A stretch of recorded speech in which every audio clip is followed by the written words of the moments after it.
Hello and welcome to video lecture series in Political Science. Today we are going to discuss chapter 5 titled as Contemporary South Asia from your class 12th textbook Contemporary World Politics. Now for understanding we have divided this chapter into 6 parts. In the first 3 parts of this chapter we have discussed about SAARC as a regional organization. In these episodes we discussed about formation of SAARC, what are the objectives of SAARC, what are the principles that bind or govern the behavior of member states of SAARC. But we also discussed that there are some reasons that SAARC has not been a very successful organization as compared to other regional organizations all over the world. So in order to identify what are the reasons behind failure of SAARC, we have started understanding history of South Asian nations and the nature of relationship between them. In this journey, so far we have discussed about relationship between India and Bhutan, India and Nepal, and India and Bangladesh. Today we will discuss relationship between India and Sri Lanka. Now as you can see, Sri Lanka lies in the southernmost part of this South Asian subcontinent. Now if we look at Sri Lanka, it's an island nation which is surrounded by water bodies from all the 4 sides. And the water body that runs between India and Sri Lanka is Gulf of Mannar. And India is the nearest neighbor of Sri Lanka. Colombo is the capital city, and the water body which runs between India and Sri Lanka is known as Park Strait. Democratic Socialist Republic of Sri Lanka, or popularly known as Sri Lanka, is a free, independent and sovereign nation.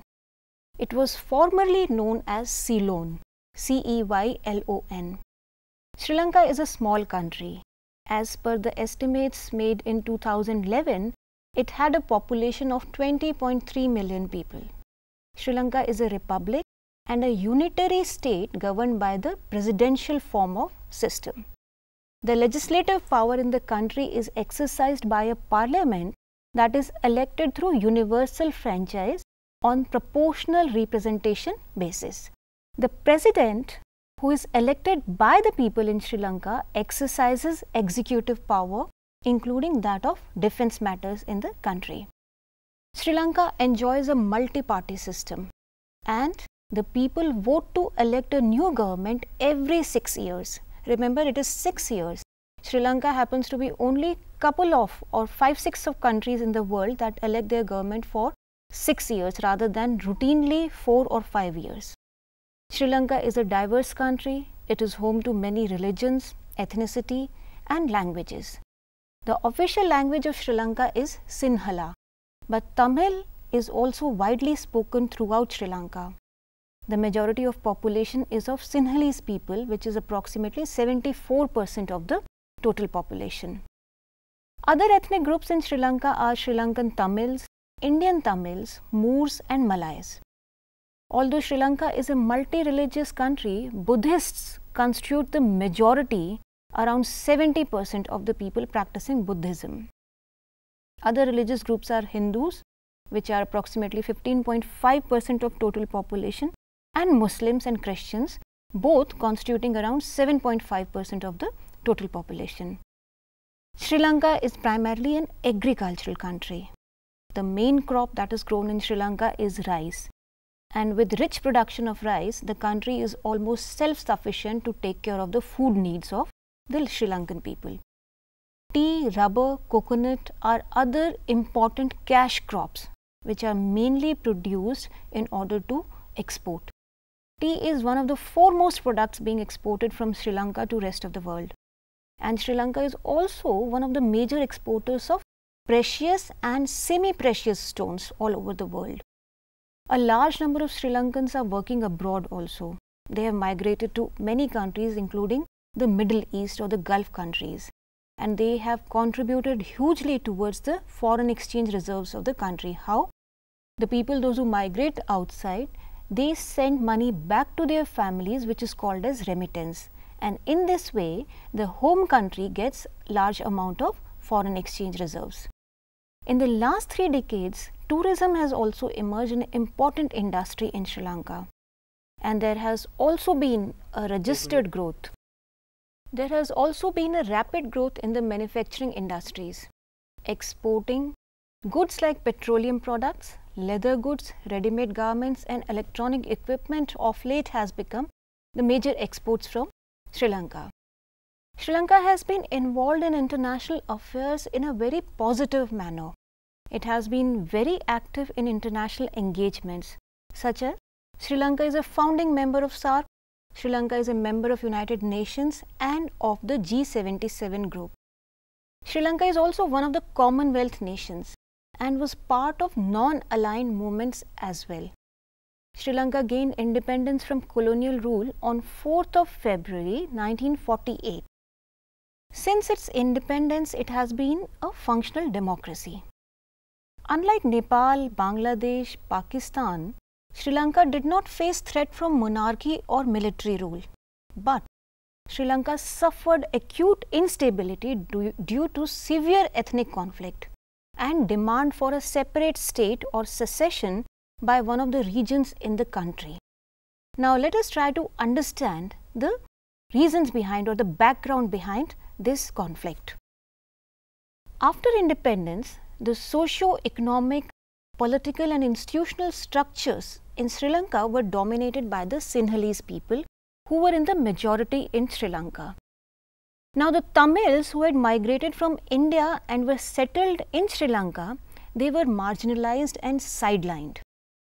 The Sinhala nationalists wanted to restrict Tamil migration from India and were not in favor of giving them concessions, that is giving more rights to people from Tamil origin. They maintained that Sri Lanka belongs to Sinhalese people only. The exclusion and marginalization of Tamils in everyday life and neglect of their concerns led to rise of militant Tamil nationalism. The LTTE, which is also known as the Liberation Tigers of Tamil Eelam, had been fighting an armed struggle and demanding a separate country for Tamils for a long period of time. The northeastern part of Sri Lanka was under their control for a long, more than 2-3 decades. The Sri Lankan army had to capture these areas back. What happened over the course of conflict that ran for years, the Tamil Tigers frequently exchanged control of territory in northeast Sri Lanka with the Sri Lankan military. And both the sides, one side the Tamil Tigers, the rebels, and on the other side the Sri Lankan military, they were engaged in violent military confrontations. Tamil people from India wanted that government of India should protect the interest of the Tamilians in Sri Lanka. The government of India was negotiating with Sri Lankan government, but it was only in the year 1987 that India got involved into this conflict directly. How did India get involved in this conflict? What happened? On 29th July 1987, the Indo-Sri Lankan Peace Accord was signed by then Prime Minister Rajiv Gandhi and Sri Lankan President Sri Jayawardene. In this accord, many of the demands of the Tamil rebels were agreed to and concessions were given to them. At the same time, India also decided or agreed to establish order in the north and east of Sri Lanka by sending troops to stabilize relationship between rebels and the Sri Lankan government. India agreed to stop providing assistance to Tamil rebels also. Now, as decided in the Indo-Sri Lankan Peace Accord, India sent IPKF, which was Indian Peacekeeping Force. It was deployed in the northern Sri Lanka to stabilize the region by combating or neutralizing the LTTE. India sent peacekeeping force and eventually there was a fight between Indian army and the Tamil insurgents.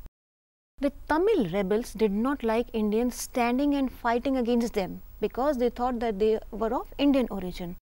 And even the Sri Lankans did not like because they thought it to be an intervention of India in their internal affairs. 2 years later, in 1989, the IPKF pulled out of Sri Lanka. It came back or withdrew from Sri Lanka without achieving its objectives of restoring peace in the island nation. Some international agencies and nations also mediated between the conflicting party to bring an end to the conflict, such as Norway and Iceland played an important role to negotiate between the two groups. There were many rounds of talks held between the government of Sri Lanka and the Tamil rebels. but unfortunately all of them failed. At the beginning of the final round of peace talks that happened in year 2002, 15,000 square kilometers of area was then under the control of Tamil Tigers. In fact, they ran a virtually mini state in the northern part of Sri Lanka. After the breakdown of peace process in 2006, the Sri Lankan military launched a massive offensive against the Tigers. They defeated the LTTE military and brought the entire country under their control. The violence that had continued for 25 years but was looking to come to an end. In January 2008, government of Sri Lanka again launched a major attack after pulling out of 2002 ceasefire agreement. That is, government of Sri Lanka has entered into an agreement with LTTE that they will not fire against each other, but the Sri Lankan government pulled out of the ceasefire agreement. Finally, the conflict between the two parties ended in May 2009 when government forces or military, Sri Lankan military, captured the last area controlled by the Tamil Tigers. So what was the sequence of events? On 16th of May 2009, Sri Lanka declared victory after the Sri Lankan troops captured the last LTTE pocket. On 17th May, Tamil Tigers admitted their defeat. On 18th, the leader of LTTE, Villupillai Prabhakaran, was killed.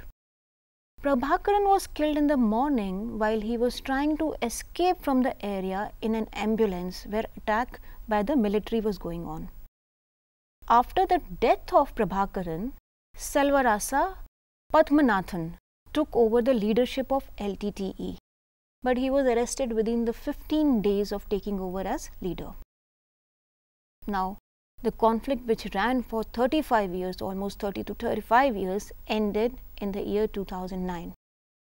But despite facing decades of violent conflict, civil war, instability and killing of thousands of people, Sri Lanka registered economic growth and it attained high levels of human development.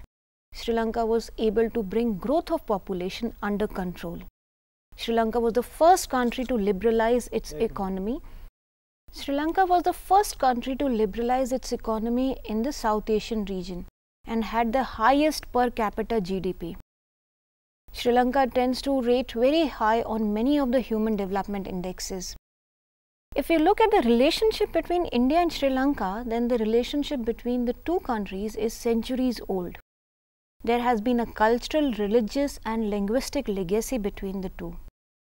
India is Sri Lanka's closest neighbor. Currently, the relationship between India and Sri Lanka has been marked by close diplomatic ties. The trade is growing, investment is growing, cooperation in the field of education, culture and defense is growing up, and cooperation on the issues of international interest is also building up. After military intervention from India's side in 1987, the government of India has maintained a decent distance and a policy of disengagement with the internal affairs of Sri Lanka. After the end of armed conflict in Sri Lanka, India provided large amount of humanitarian assistance to Sri Lankan government. India supplied relief packs, emergency medical units and material for the construction of housing, etc. In order to revive agriculture in the conflict-ridden areas of Sri Lanka, the government of India supplied seeds, tractors and other agricultural implements to the farmers' organization in the northern Sri Lanka. After it, there has been a shift from relief and rehabilitation to reconstruction in India's policy. The government of India provided full support in the programs of reconstruction of areas that were affected by decades of conflict and fight between military and the Tamil rebels. India also helped Sri Lanka in the process of development and reconstruction after tsunami had hit in the year 2004, the month of December. Tsunami had brought massive devastation in the coastal areas in Sri Lanka and South India. The loss was to both human life and property, which is beyond any imagination. Recently, India has signed free trade agreement with Sri Lanka, and this agreement is thought to will be benefiting economy of both the countries. Now, this is about the relationship between India and Sri Lanka. To conclude this episode, let's summarize what we discussed today. In this particular part of the chapter, we discussed about one of our neighbors in South along with the other South Asian countries, that is Sri Lanka. We discussed about the main features of the nation, the Sri Lankan nation, its demography, religious composition, population, its geographical terrains and economy.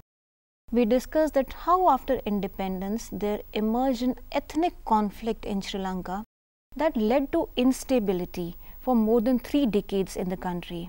We also discussed about the relationship between India and Sri Lanka and the areas where the two countries cooperate with each other, and if at all, is there any source of conflict that is very minor.